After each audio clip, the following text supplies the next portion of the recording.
In today's video, I'm going to teach you how to connect ChatGPT with Google Sheets.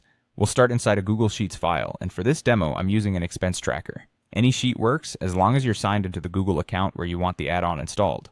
At the top menu, open Extensions.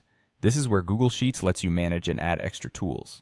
From that menu, choose Get Add-ons. That opens the Google Workspace Marketplace in a new window or sidebar.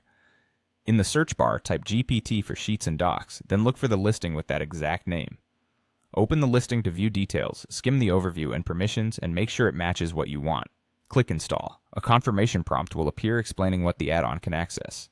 Click Continue to proceed. If you're asked to pick an account, choose the same Google account you're using for the spreadsheet. You'll see a permission screen. To move forward, select all the requested permissions so the add-on can run correctly. Then click Continue again.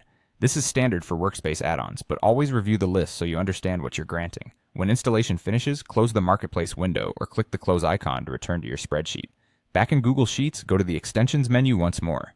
You should now see GPT for Sheets and Docs in the list. Hover over it and click Open to launch the sidebar.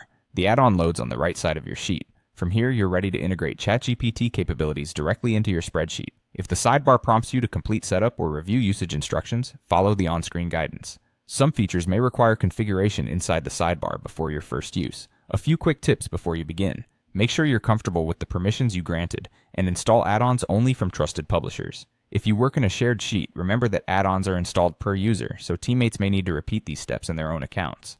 Finally, if you switch Google accounts, you'll need to install the add-on under that account as well. That's it. You opened your sheet, went to Extensions, searched for GPT for Sheets and Docs, installed it, confirmed the permissions, returned to the sheet, and opened the add-on. You're now set up to bring AI assistance into Google